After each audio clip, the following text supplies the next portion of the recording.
Welcome in to another edition of Denver Sports Tonight and also a special edition of Orange and Blue today. It is Cecil, Lammey, and Andrew Mason here to talk about the Denver Broncos and here to talk about number 10 on the field, number 1 in your hearts. He is Bo Nix. More accolades for Bo Nix, more intrigue in Bo Nix nationally, but locally, Mace, we've been talking to people about, hey, this kid's coming together with Sean Payton. It's looking real good. It's looking really good. It's looking better and better every week. I think that's sort of the key thing. Doesn't mean that there isn't going to be a regression at some point. There isn't going to be a bad game at some point. That's going to come. But the overall arc is that he's growing and they're able to put more on his plate, more pre-snap responsibilities, more dynamic play calls, more play calls that force the defense into a pick your poison situation, which, you say, okay, how can, why don't you just do that to begin with? Well, quarterbacks aren't necessarily ready to have as many options as that when they first come in. So frankly, Cease, I think we're seeing stuff with Bo Nix that I did not think we'd get to until year 2. The development is palpable and the growth is pretty rapid at this point. Yeah, let's stick with that, Mace, because I believe he's ahead of schedule. Maybe at the end of the year, we could have seen some of this growth and development. We're in week 12. And so it makes you wonder, all right, how much more growth can there be this year? Weapon around him next year, that's another conversation. But I think it's that tireless work ethic. We're talking to Mike McGlinchey in the locker room. He's talking about this guy staying late, so it's that work and it's the fit and it's him and Sean Payton kind of geeking out over watching film together that's leading to this thing coming together faster than we originally had planned. Yeah. And you put the work in and you're going to start seeing results if you've got the talent to go with it. Now, I mean, let's face it, there's some quarterbacks and some players that put the work in and it doesn't always come. Right. But remember, he was a first round pick. And, don't get into QB6 and all that. The Broncos thought enough of him to make him a first round pick. Yes, there was a premium there. That's just the way it goes. You're going to have to pick a quarterback higher than, say, a similarly talented guard, a similarly talented defensive tackle. That's just the way of things. But they feel like they got a quarterback who is not QB6 in the draft, somebody that they had higher, somebody who fit their scheme. Fit matters. You've said it. Yes. I've said it. Fit matters. I mean, pardon me. One of the things that if you can get excited about the entire draft class for the most part this year when it comes to the quarterback position is you see Jaden Daniels looking like a very good fit in Washington. Yep. Even seeing Drake May looking like a very good fit in New England, even though you could say his skill position talent around him isn't even at the level that the Broncos have. The Patriots have more restoration work to do, but he's proving like he can be a very good quarterback in this league long-term as well. And I think we'll see when J.J. McCarthy gets into Minnesota and Michael Penix Jr. gets on the field in Atlanta, more than just a late game cameo, that they're going to have a good fit as well. The one question is Caleb Williams, but looks like there's even promise from him last week. Of course, kind of like Bo Nix in Kansas City, Caleb Williams leading a game-winning drive. So I think teams are getting the message about fit mattering when it comes to the quarterback position and are evaluating accordingly.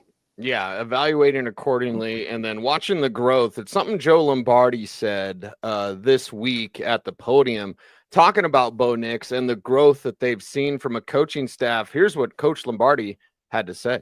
Yeah, I think you really see his growth. And I was just talking to him earlier in the week. There's still plays maybe that we're used to. We've been around for 10, 15 years. And that he's been around just for a few months. And, there's still a couple completions every game that I think as he gets more experience, he's going to find that maybe he's not finding now. And I think every week he's finding a couple more of those. And so I just think it's just going to continue. I just think it's going to keep going up as he gets more experience and more looks at the same concepts. Just the timing and, what equals him being open, what equals, me being able to make that throw. And like I said, that just comes from experience and time. And so I just think, he's just going to continue to grow in that way. Wow. And you know what I can't wait for, Mace? I cannot wait for the time when we don't have to talk about the Bo Nix haters or doubters. Like, it's clear this kid has special talent, and it's clear that Joe Lombardi fired up in what he's seen.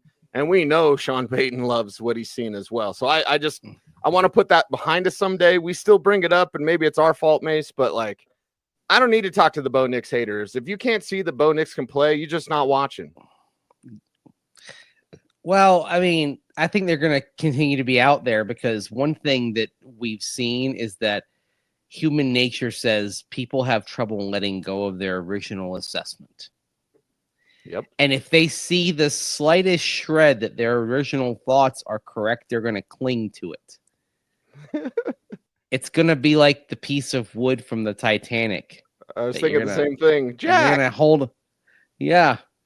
And, it's going to sink. It's not big enough for two people. Right. Yeah, so I'm going to let you freeze to death in the North Atlantic. Here you go.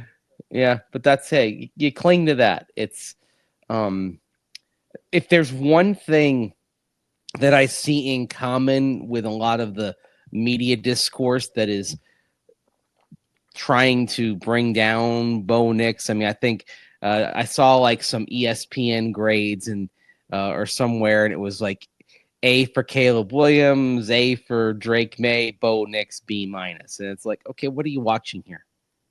Okay, that's odd. What are you watching? Right. All right.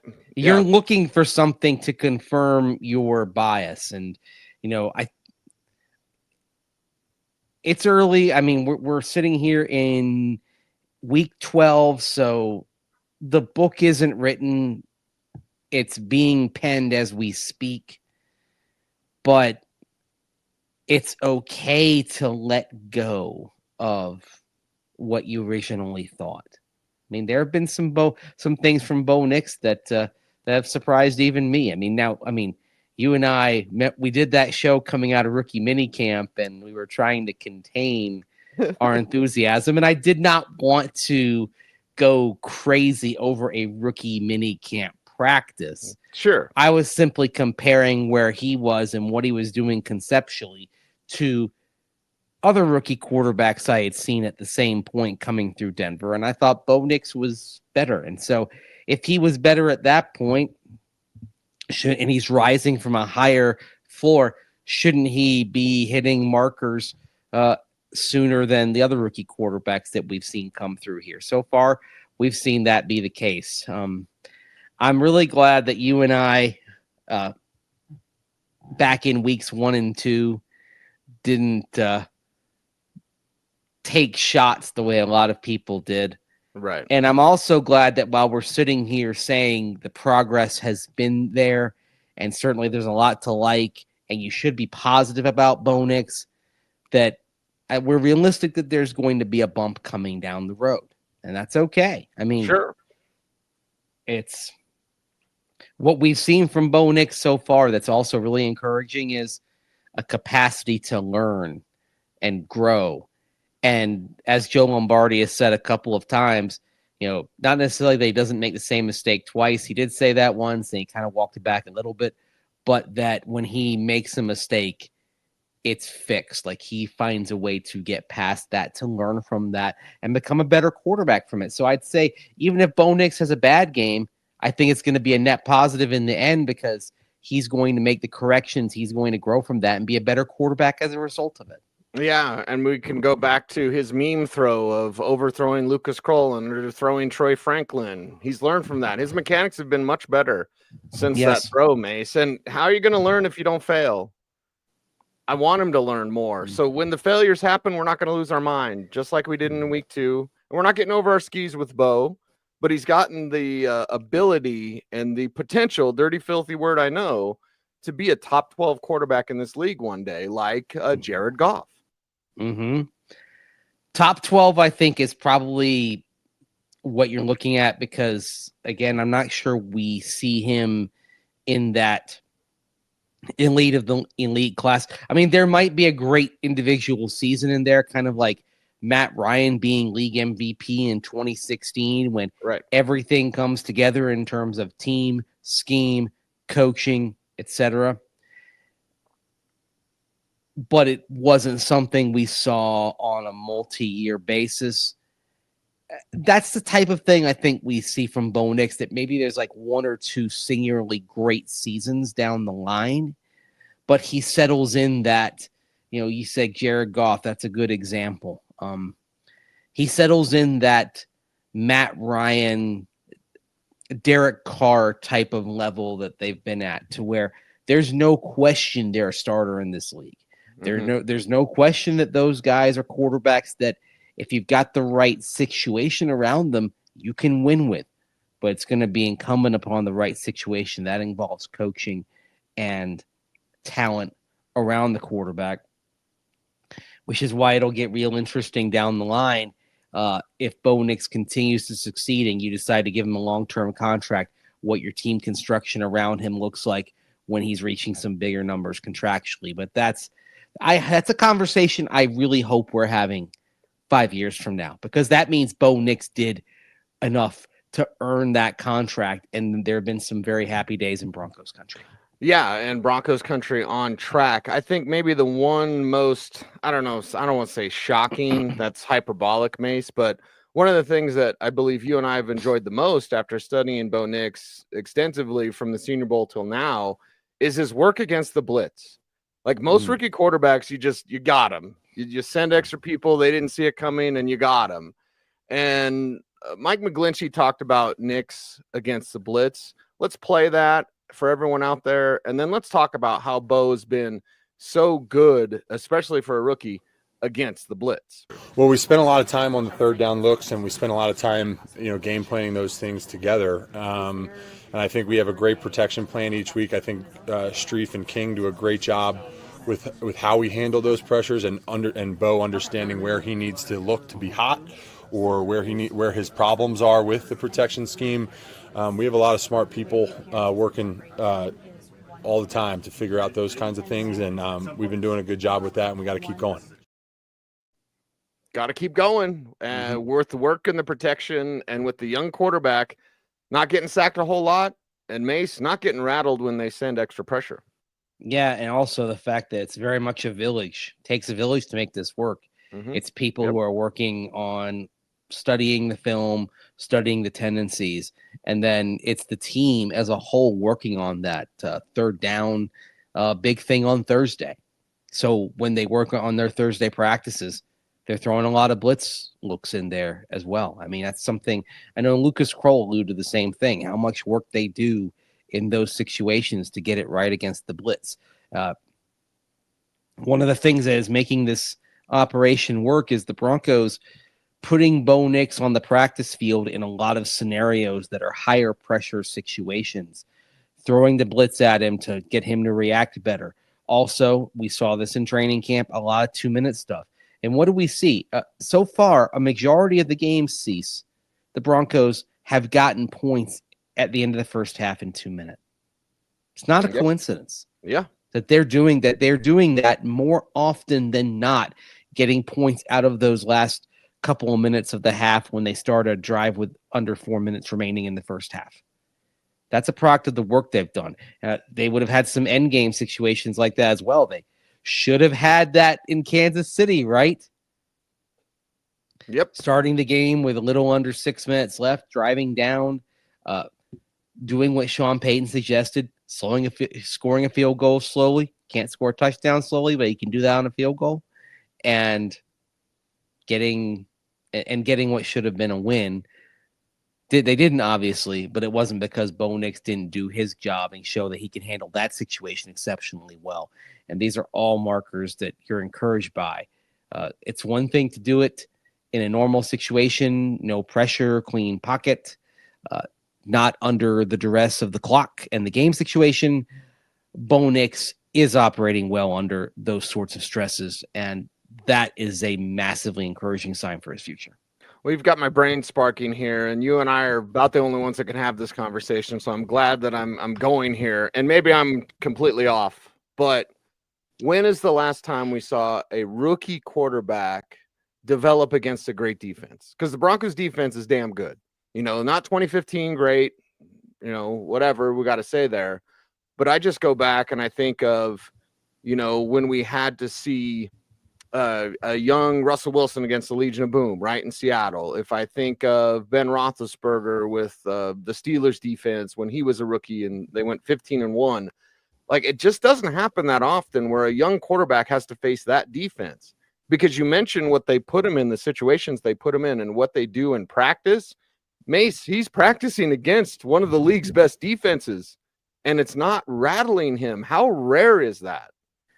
Well, it's obviously now more scout team practice that you go against, but go back to training camp, and it's a lot of what they would say is Broncos on Broncos, right? Mm-hmm. Which is when it's ones versus ones, and you're facing a defense that proved to be one of the best in football. I think you said it right there. I think you mentioned Russell Wilson back in 2012. That's probably the last time we saw a rookie quarterback really develop well against a top-tier defense, seeing them in practice on a regular basis. And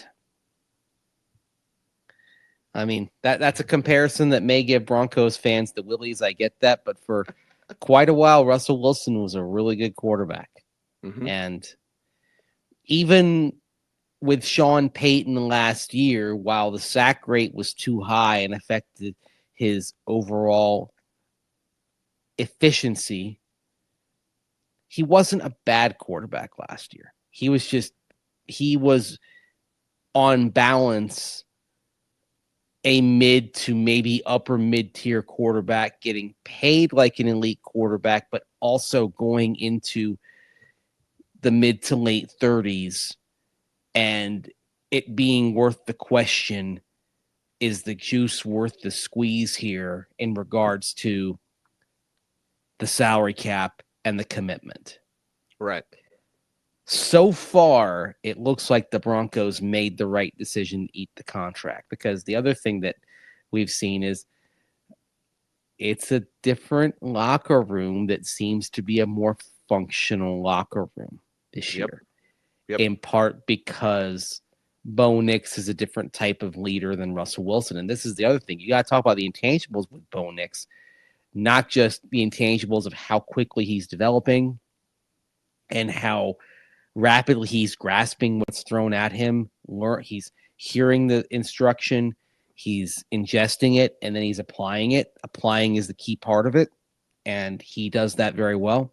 But also the thing you hear a lot about, his composure in the huddle, how he relates to teammates, how he makes sure that he's there for everybody on that team. He knows he has to lead the defense as well as the offense. There's a lot on his shoulders, and at a relatively young age, he's handling it with gusto and showing that none of this is too big for him. Yeah. It's really impressive. Oh, that's so impressive, Mason. Now, I'm just going to play this Sean Payton clip and we'll react, because this is a trip down memory lane that gives us all the feels for Bo Nix. Sometimes it's not as difficult as we make it out to be. And then sometimes, listen, it's very difficult. And so I think we'll be really good at this. And I think to some degree we're glad that a lot of people aren't. That's February 27th, scouting combine. Oh. Effectively Sean Payton calling his shot on the Broncos quarterback evaluation. Wow. And this is coming from somebody who had not drafted a first-round quarterback before. Yep. He thinks they're going to be pretty good and that they're glad that a lot of others aren't. I mean, we talked about it when it happened. Like, man, you just threw something out there that if you miss on this, Yep. this is going to be the apex of arrogance. Yes. Yes. Well, we're sitting here now after 11 games, and the Broncos were the last dog at the bowl to get a quarterback in the first round. The next quarterback didn't go off the board until day 3, right? With Spencer Rattler. Yep. They got in at the end of the run, and there were a lot of people out there who criticized them for that. Talking about being smug when you got the 6th quarterback at the number 12 pick. I think it was Thor Nystrom who talked about setting the pick on fire when they picked Bo Nix. And, the early returns are that they got this one right. Yep. He's trending in the right direction. Of course, what kind of conversation are we going to have if he has 3 picks on Sunday? We'll find out. But bottom line is he has only 2 picks in the last 9 games after having 4 picks in the first 2. Yep. And if you go through the rolling 3 or 4 game sample sizes, I like to do. I don't like to get caught up in one game. I'd rather have a multi-game sample size, and you're seeing the steady growth in Bo Nix. Even though that Ravens game earlier this month wasn't great, he struggled, the team struggled. You're throwing that in the rolling 3 and 4 game sample sizes, and he's still showing progress. So this is incredibly encouraging, and I expect good things from him on Sunday against the Raiders, just as a lot of these good things started against the Raiders back in week 5, the game where he chirped back at Sean Payton on the sideline. Yep. And ever since then, I believe the number's 11 touchdowns, 2 picks since that game, since he chirped back at Sean. Mm-hmm. Showing the fire that Sean loves himself on the flip side. And what they did, Sean's revealed this as the season's gone on, Mace, because we had the clip from the combine, which is epic, by the way. But what he's also said is, we just took out all the short stuff. When they evaluated Bo Nix, and I believe the number was 189 passes at or behind the line of scrimmage at Oregon last year. It's a lot of passes. Of course, he threw a lot of passes. And they just took those out, and they looked at his downfield work. They looked at him on 3rd down, red zone, and under pressure, and he passed with flying colors. They looked at him throwing deep. He's the league leader in passes 20-plus yards down the field.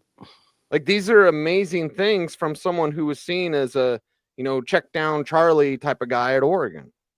Yeah, and the thing that happens if you start becoming more effective as a downfield passer and opponents have to take that seriously, then he has the short to intermediate / underneath accuracy to absolutely make you pay. Oh, yeah. For the gaps that you're going to leave underneath. And then, oh, by the way, as we saw last week on that little screen pass to Marvin Mims Jr., watch the offensive line get out there. Watch them move as well. Bo Nix, by the way, so far this season, among the 34 quarterbacks with at least 15 deep ball. This is necessarily beyond 20. This is deep ball down the field. He's 24th in passer rating and 14th in completion percentage per Pro Football Focus.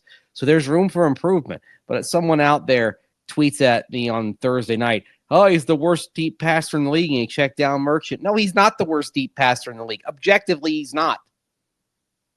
Stop it. Don't be stupid. It's one of the main rules in life. Yeah. Don't be dumb. Don't be in a cult. So here we are. Those are my 2 rules, Mace. So we have to do another show to get into that, but that's Denver, a non-sports show that you and I could probably crush it. We could crush it, and we could tick off an awful lot of people doing that show, I think. Yeah, they'll be all right. As I often say, get as offended as you like. Bo Nix haters or any other people out there as well. It is a Denver Sports Tonight here, and a special edition of Orange and Blue today. Cecil, Lammey, Andrew Mason talking about the Denver Broncos. They're facing the Raiders. It's Raiders week. They're facing Brock Bowers. What's the plan for Bowers? We're going to get into that coming up next. All right, mics are hot. Hang on. 25 minutes. Right on the money. Mm-hmm. Yes. Good job. You didn't even have to break me off today. Ha. The signal. Yeah. He gave us the signal. Oh, God. I'm going to say it every time we say that. By the way, that's Porkins. Did you know that? Did you know that the police officer and it's Commissioner Gordon that said he sent the signal. But did you know, like Eckhart, think about the future? Yeah. Eckhart is Porkins. It's the same actor. No kidding. Kidding. Yes. He's been in a few things. Somebody did some sort of meme tweet. This is what YouTube gets in between. This is on our commercial break.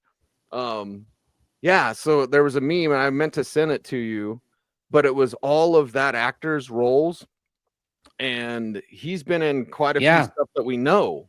He was in Raiders of the Lost Ark. I'm looking. Yes. Oh, that's right. He's in Flash Gordon. He's at the beginning of the film. Dr. Zarkov's assistant. Who bails.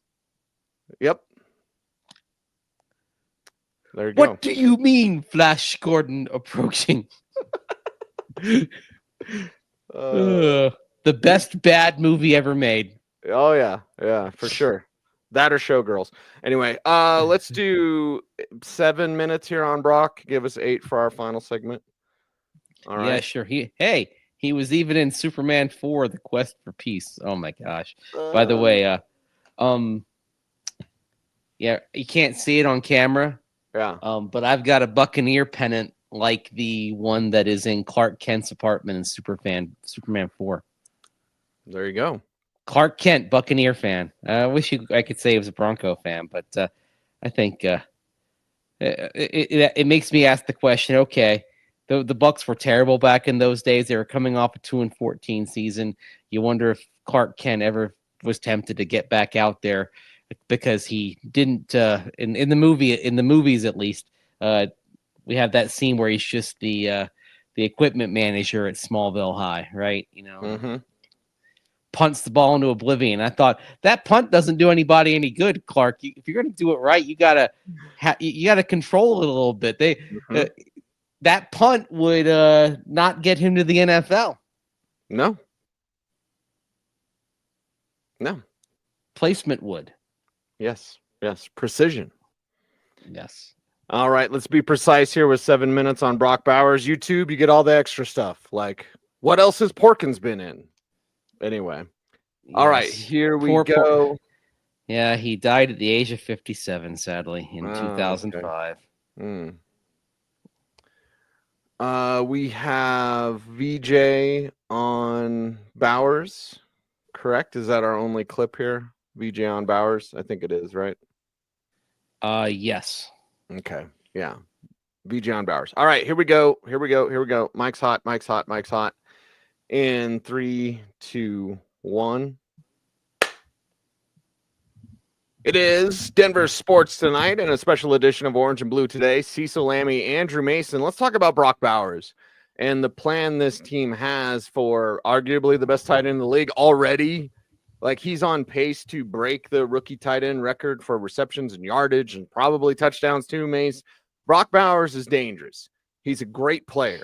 And the Raiders do have others that we can talk about if you'd like. But what do you think the plan is this week for containing Brock Bowers for the Denver Broncos? I don't think it's necessarily one thing conceptually. I don't think it's one player's responsibility. I think this is part of it is the variety of routes that he runs, the variety of spaces that he finds.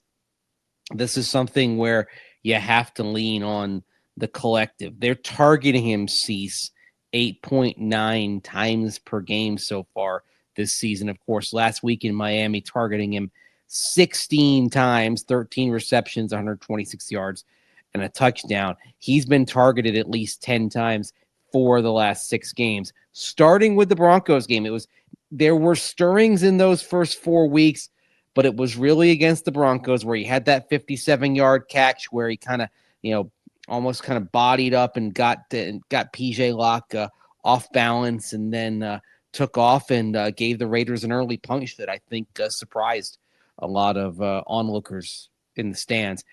That game proved to be a nice test for the Broncos in terms of resilience coming back. The Raiders had a lot of momentum early on in the game. They were up, they were up, of course, 10-0 in the game. And then it was and then it was 10-3 and they were looking to make it 17-3. So nice bounce back from the Broncos, especially nice bounce back on the defense. But what we've seen Brock Bowers, kind of like with Bo Nix, he's getting better. Yep. He made that play back in week 5. Well, he's a more complete tight end now than he was back then. And oh, by the way, he's also blocking. This is another thing. The dude is the complete package at tight end. Like Travis Kelce, he will stay in and block and do the dirty work. You're very happy with Bo Nix at number 12, but there's no denying that when you passed on Brock Bowers, you did pass on something that's going to be exceptional. But the Broncos, when you got a quarterback need, you have to take care of it. I think they would have loved to have had both of them, but the draft didn't allow that. Yeah, and for anyone out there, like, they could have just traded back. No. Sean McVay was going to take Bo Nix. Like, that wasn't going to happen. You couldn't get Bowers and Nix in the second round. That was never going to happen, especially because you didn't have a second round pick. Anyway, Vance Joseph talked about it. We only bring up the truth. Vance Joseph talked about Bowers earlier this week. Here's what VJ had to say. He's special. I mean, he's got 70 catches on the year, and I think he had about 16 targets last week. But he can score touchdowns, and that's the difference with this guy. I mean, he's a touchdown maker. You know, he's a hard tackle. He can run. He's got great ball skills. So if you don't corral him early, he can score on you. Yeah, man, he can score on you, and you got to watch when they're in the red zone if they get there, Mace. And the Broncos have been really good at bend but don't break for the most part. So you want to make sure that if they are in the red zone, Bowers isn't the guy that gets you. Yeah. And this is where you do take heart in the fact that around him, the supporting cast isn't something that's going to keep you up at night. Not saying that they can't make plays, that you won't see any plays made, but the reality of the Raiders right now is ever since they traded Davante Adams, and of course Davante Adams was not out there when the Broncos played the Raiders back in week 5. He had the hamstring. I'm using air quotes for the radio audience, like hamstring for Davante Adams. Yeah.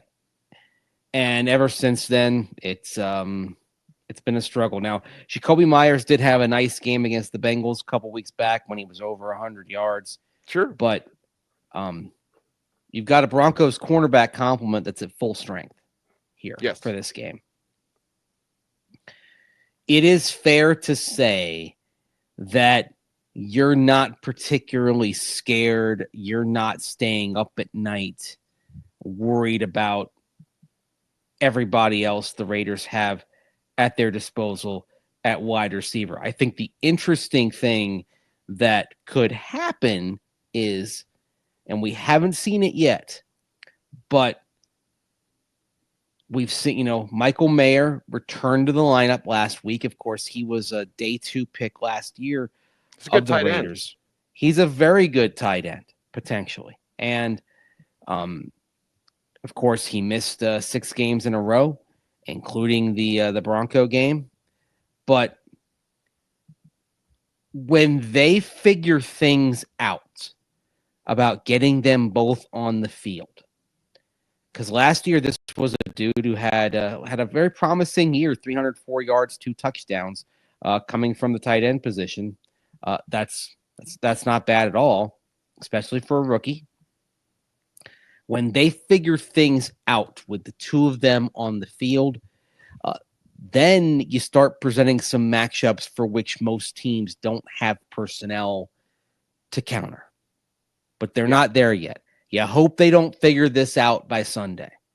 That the wild card in this game, I think, is if the Raiders do actually get things settled for involving both Bowers and Mayer, or involving Mayer if you give a lot more attention to Bowers.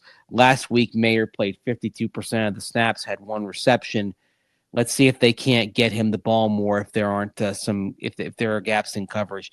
That's when I think of things that could be banana peels for the Broncos.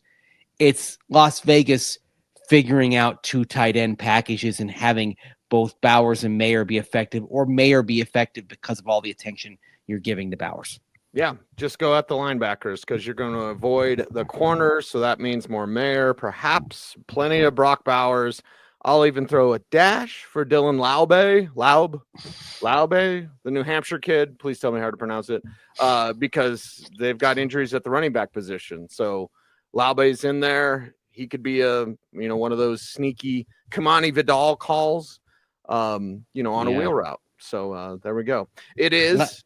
You want to know how to pronounce his name? Laube. Yes. Laube. Okay, I got it right. Laube. I got it right. Not Laube, but Laube. But yes, Laube.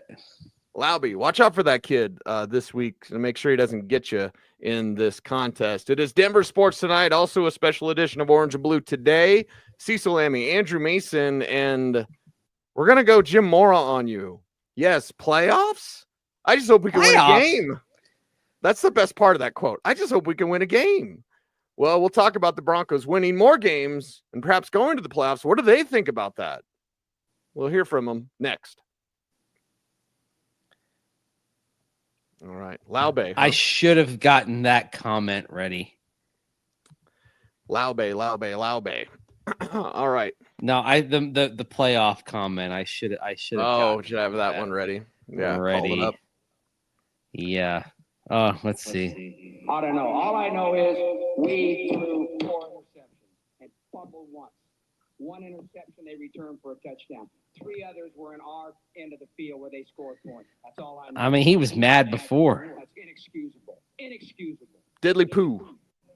Playoffs? Don't talk about playoffs. You kidding me? Playoffs? I just hope we can win a game. Another game. Oh, gosh. Beautiful. All right. We went 8 minutes on that one, and I apologize. And for the viewing audience, you're going to get this too. I have to leave in probably like 15 minutes. So we have 7 minutes essentially to talk a little bit of playoffs. And then looks like McGlinchey on playoffs, Kroll on scoreboard watching, and then Troutman. And I'm going to pull that one down even PJ saying they're a playoff team. So there's a lot to choose from here. Okay. Let's I'm going to start with the PJ thing. So we'll do 7 minutes on this one and we'll get out of here for today. And hi, YouTube. All right, here we go. In 7 minutes in 3, 2, and 1. Denver Sports Tonight and a special edition of Orange and Blue today. Cecil Lammey, Andrew Mason talking about this is a playoff team with the Denver Broncos. Do you get caught up in it? Do you scoreboard watch? We're going to talk about all of that and then some, but I wanted to kick things off, Mace, by PJ Locke, one of the best players to talk to in the locker room, basically saying what we're all thinking, and the team is thinking that as well. Yeah, I mean, I think we are a playoff team. We are. I think we just got to put all the pieces together and continue to win out. I mean, because that's the goal of ours. So, yeah, I mean, I think we are a playoff team. We just got to, finish it out. Get there. There you go. PJ said it. Yeah. Mace, we're already thinking it. And it was really reassuring to see that players acknowledge they're thinking about it too. There's none of this high school Harry, we don't want to say the word. Just everyone's thinking about it. Let's play the Troutman comment because he kind of says, if you say you're not thinking about it, you're less than truthful. Here's Adam Troutman. Yeah, it is. And anyone that would say otherwise, I think, is lying. So, yeah, it's hard not to look at that, but we have done a good job of reiterating every week. It's just about the game that we're about to play on Sunday or Monday or Thursday, maybe Saturday in December, whenever that is. So, yeah, you can't look too far ahead. That's when you start to drop games. I like it. Just be adults about it. You're thinking it. We're thinking it. If you're out there in the audience, you've probably thought about it as well. Just confront it head on. Don't be immature about it. I respect the answers, respect the players for the answers they gave this week for just saying the thing rather than tap dancing around it. Right. Acknowledging that, yeah, you've got to take it one game at a time. All the cliches about going moment to moment, play to play. Because if you don't take those steps along the way, you're not going to be there in the end. But yeah, it's on your mind. They're scoreboard watching. They're, maybe not actively, but when they throw the scores up on the board and you're sitting on the sideline, yeah, they're going to know. They're going to notice what's going on elsewhere. They're going to notice. Surely they were looking at that Bengals Chargers game last Sunday night once their work was done. I mean, certainly. Based on the answers we got in the locker room this week, I think that's obvious that a lot of guys had one eye on Bengals Chargers. Yes. And they're going to have one eye on the Colts and they're going to have one eye on the Dolphins. Bengals are off this week. That's okay. Yeah. That's okay. And the great thing, Mace, is that this isn't having an eye on the playoffs like, we made it, guys. This is them scoreboard watching and knowing that they can control what they control, right? And that's something Mike McGlinchey told us this week in the locker room about, playoffs, that's on us. Well, I think the message then would be, but you want to play for the playoffs, right? But you can't get to the playoffs unless you win each game in front of you. So that's the message is that you got to control what you can control, and the only thing you can control is the week right in front of you. And that's what we're going to try and do from here on out. A simple but effective way to look at things. Exactly. And let's look at the next 7 days here. Okay. The Bengals are off this weekend. They won't play again until Pittsburgh on December 1. You have the Colts playing the Detroit Lions this Sunday. It's a home game for the Colts at Lucas Oil Stadium. It's going to be an early game, though. So let's say the Lions take care of business as expected to do. Of course, the expectation isn't always reality. See Steelers-Browns on Thursday night. Next Thursday, Miami goes to Green Bay on Thanksgiving night. They take on the Patriots on Sunday afternoon. So let's say they beat the Patriots, lose to the Packers. So in other words, if the Broncos TCB take care of business in Las Vegas, there's a very realistic chance that they would be 7-5. The Colts would be 5-7. The Dolphins would be 5-7 after Thanksgiving night. The Bengals would be 4-7 heading into their game on December 1. And I bring all these things up because with the Bengals and Colts specifically, if you are 2 games ahead of them, then they can't close the gap on you by beating you. If you're 1 game up on either of those teams, they can close that gap and win the tiebreaker by result of head-to-head either on the 15th of December for the Colts or probably the 28th of December, that potential Saturday game with the Bengals. And that, then it gives you a little bit of a buffer zone because you want to have some runway in case you slip up. And again, you got that reminder Thursday night of the Steelers going into Cleveland in the snow. What happens against an arch rival that has only 2 wins and appears out of the mix? They rise up, play a nice game, and they get one from you. I'm quite certain Sean Payton reminded his team on Friday of what happened to Pittsburgh against Cleveland on Thursday night to say, you got to be on point, fellas, because this is what can happen if you are just a little bit off. Anybody, even the 2-8 Raiders, even the now 3-8 Browns coming into Denver on Monday night, these teams can get you if you're not careful. You have to win these next 2 games to keep feeling good about yourselves.